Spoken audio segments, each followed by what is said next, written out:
Well, back to our developing story this afternoon, the announcement by the Department of Basic Education that those two matric papers that were leaked will now be rewritten. Of course, one a maths paper, one a science paper.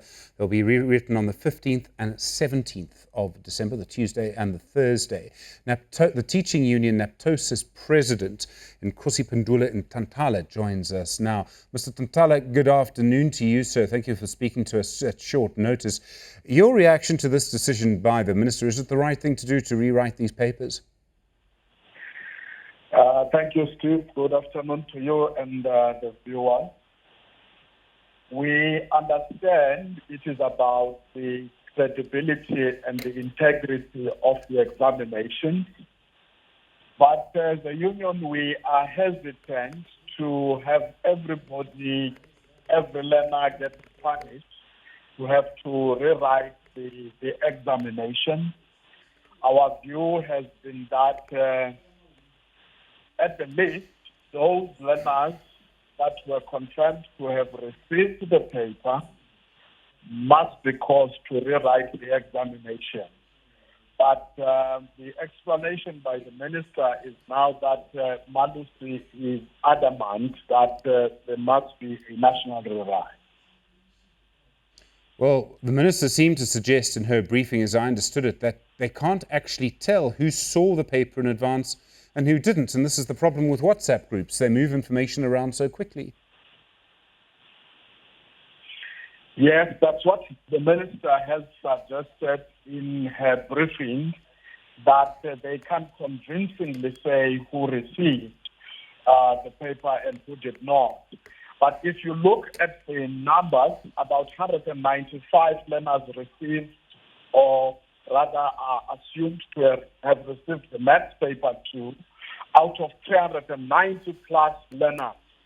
Now, the question to be asked is whether it could be then justified that the entire country rewrites on the basis of the 195, and then the physical sciences paper is about plus 90 children that are assumed to have received.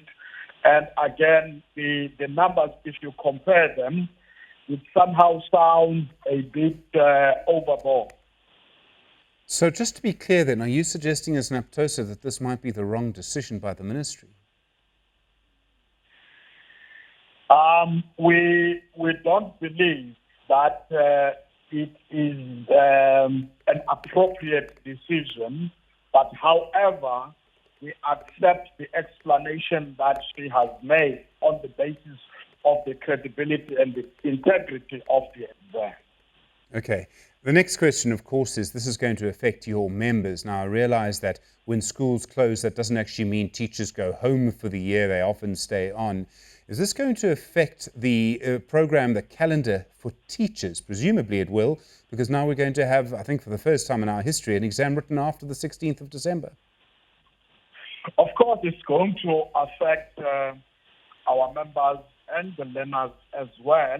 Remember, we had gone deeper into December because we were scheduled to close and to end on the 15th of December. Now we have to go into the 17th of December. Now the strength, the patience of the members, and also given what the current situation is now regarding the resurgence of the COVID-19 infection.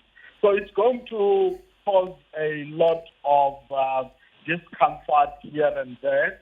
And we understand that people have already made plans to say that on the 15th, this is going to be their last day, and they will have to execute their plans for the holiday. So they are, in fact, affected.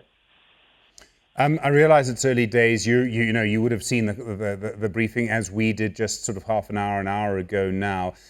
Are you going to ask your members to make sure that they're actually able to help learners? I mean, teachers particularly, learners particularly this year have had such a difficult year. Everyone's sort of got to try and get through it. I mean, are you going to help the department through this? I mean, the last thing we need, and I'm not suggesting that this would happen, but the last thing we need is some kind of argument so close to the end of the year over such an important thing.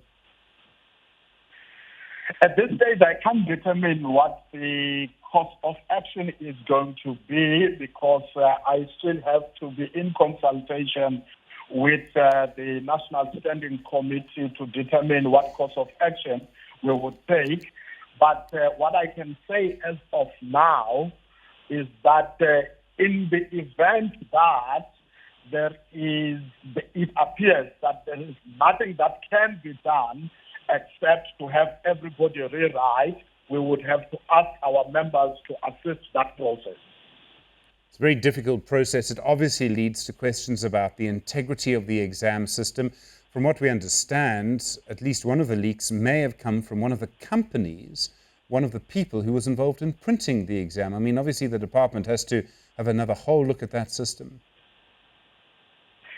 Most definitely, the system has got to be looked into. It's a very unfortunate situation, really, because for some time we have seen the examinations and assessment section working so hard. And for some time we have seen the examinations running very smoothly.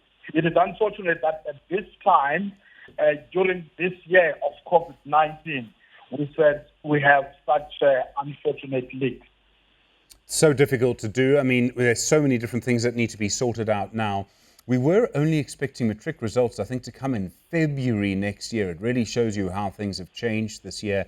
Now, in a way, of course, your members are now going to have to do a bit more extra work, unfortunately, because someone will have already perhaps started marking some of the maths and science papers that now have to be rewritten. Do you think at this stage we might start to see the date of the release of the matric results being pushed out? Or again, is it too early to say this afternoon, just after these announcements? Yeah, I think it's too early to determine at this stage.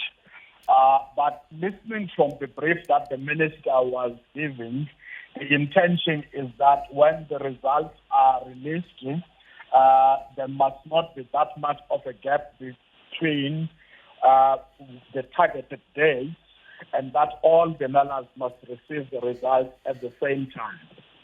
Nkosiphendule Ntantala, thanks very much indeed. Really do appreciate the time. The president of the teaching union NAPTOSA agreeing to come on at short notice and react to that breaking news there that those two papers, maths and physical science, will have to be rewritten.